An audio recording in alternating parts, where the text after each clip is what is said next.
झारखंड के लेबर और industry minister Sanjay Yadav Jamshedpur में थे, जहां जमशेदपुर में उन्होंने गोलमुरी के एक प्राइवेट होटल में, एक विमानता होटल में एक कॉन्फ्रेंस को अटेंड किया। दरअसल ये स्किल डेवलपमेंट और जो गैप है स्किल डेवलपमेंट, उसको लेकर के ही ये पूरी की पूरी एक सेमिनार थी, एक मीटिंग थी, जिसमें दरअसल मंत्री ने ये बताया कि किस तरह से सरकार बिल्कुल संगीन है पलायन के मसले को रोकने के लिए। किस तरह झारखंड के बच्चों को हमने देखा है बाहर जाकर छोटे छोटे काम करने को तैयार हो जाते हैं, दो पैसे कमाने के लिए, अपने घर भेजने के लिए, क्योंकि एम्प्लॉयमेंट का जनरेशन यहाँ बहुत कम है।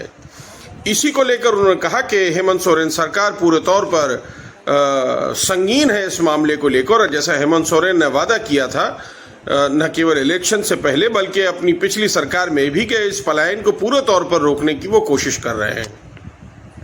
अब हो ये रहा है कि उस तरह की ट्रेनिंग दी जा रही है बच्चों को, उनको इनरोल किया जा रहा है जिस तरह के कामों की ज़रूरत है स्टेट में। मंत्री जी की मौजूदगी में ही 25 बच्चों को कुछ प्राइवेट निजी कंपनियों द्वारा एम्प्लॉय भी किया गया, उनको सर्टिफिकेट भी बांटे गए, और बताया जाता है कि 20,000 शुरुआती एम्प्लॉयमेंट उनको राशि मिलेगी हर महीने इन कंपनियों द्वारा उनको दी जाएगी।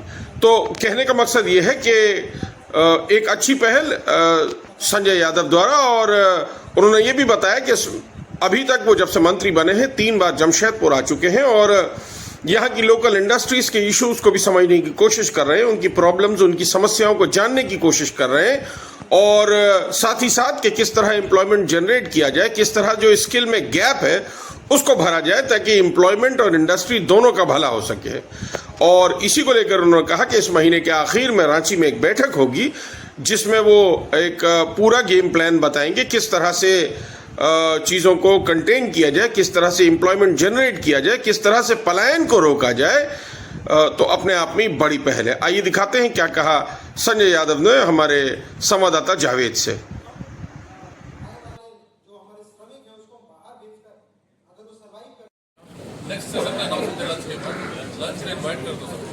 अब लंच अरे लंच कहाँ है वो भी बता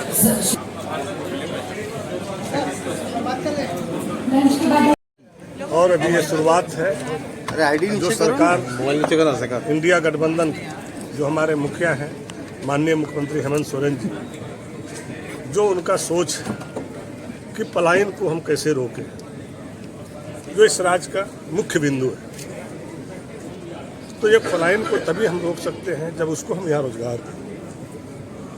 स्किल कौशल विकास में जो हम लोग ट्रेनिंग देते हैं, हमारा ही विद्यार्थी ट्रेनिंग करके दूसरे राज्य में काम करता है, तो कहीं ना कहीं खामियां हैं। तो इस खामियां को हम कैसे दूर कर सकते हैं, इसके लिए आज सभी विभाग के पदाधिकारी, उद्योगपति, छोटे छोटे उद्योगकर्मी, सारे लोग के साथ आज हम लोगों की वार्ता हो रही है और सुझाव मिल रहा है कि भाई कहाँ क्या दिक्कत है, नहीं दिक्कत है, इसको कैसे हम सॉल्व कर सकते हैं। उसके लिए कई सुझाव भी आया है और कई सुझाव हम लोगों ने भी दिए। जहाँ कोई टेक्निकल अड़चन नहीं आएगा उस उद्योग को कैसे बढ़ावा दें, और जो हम बच्चियों को ट्रेनिंग दे रहे हैं उसको हम कैसे यहाँ पे स्थापित करें, और बड़े से बड़े उद्योग और हम कैसे लाएं, और उसको क्या यहाँ पे दिक्कत हो रहा है। जो पहले पूर्व में कुछ उद्योग था जो यहाँ से उद्योग अपना हटा के दूसरे राज्य ले जा रहा है, उसको कहाँ पे क्या दिक्कत हुआ, आज उसी लेकर के जो है ये सेमिनार था और वो सारी बिंदु आया है। फिर हम लोग 28 तारीख को या 29 को, 28 या 29 2 दिन में फिर सभी लोगों को रांची में बुलाएंगे। तब तक हम लोगों ने स्टडी कर लेंगे कि हम लोग कहाँ जो उनका सुझाव आया है उसमें सुधार कर सकते हैं, और जो सुझाव हम लोग दिए हैं उसमें से वो लोग कहाँ का सुधार कर सकता है। उसमें सारी बिंदुओं पे हमारी उनसे विस्तार रूप से अभी भी चर्चा हुआ, फिर जो है 28 तारीख को चर्चा होगा। उसके बाद उस हिसाब से हम लोग प्रस्ताव बनाएंगे और उसको भी हम लोगों ने स्थापित करने का काम करेंगे, ताकि झारखंड में उद्योग लगे, यहाँ से उद्योग बाहर नहीं जाए। क्योंकि सारा कोयला हम ही लोग का लेता है, बाहर के लोग लाभ उठाता है। जब हमारे पास सारे चीज़ें हैं तो हम बेहतर उद्योग क्यों नहीं लगाएं, और हमारे ही लोग जो बाहर जाके पलायन करके जो काम करते हैं, आए दिन कई कठिनाइयाँ हैं। उसका आधार कार्ड ले लेता है, पैन कार्ड ले लेता है, काम करा के पैसा नहीं देता है। लेबर किसी अन्य प्रकार किसी घटना से मरता है तो उसको दूसरा साजिश करके रख देता है कि ताकि इसको इंश्योरेंस नहीं मिले, इसको मुआवजा ना मिले। मुआवजा भी मिले तो 1,50,000 रुपया दे करके जो है, जो गरीब है कोई बोलने वाला नहीं, उसके पीछे कोई खड़ा नहीं है। इसलिए कि आज हम लोग एक रजिस्ट्रेशन का भी लॉन्च किए हैं और उस रजिस्ट्रेशन के माध्यम से अब अगर कहीं बाहर जाता है तो हमारे पास पूरा स्टडी रहेगा। मोबाइल ऐप से वो कहीं बैठ के अपना जो है मोबाइल ऐप से अपना रजिस्ट्रेशन करा सकते हैं और उसका जो रजिस्ट्रेशन हो जाएगा, जो हमारा सरकार का मापदंड है उस हिसाब से उसको पैसा मिलेगा, इंश्योरेंस का पैसा भी मिलेगा, मुआवजा भी मिलेगा। और जो उसका डेली का पेमेंट लेबर कॉस्ट होता है, जो कटौती करता है कि यहाँ पर ले गया 400 का के वहाँ जाके 250 देने लगा, 300 देने लगा, उसका मोबाइल भी रख लेता है।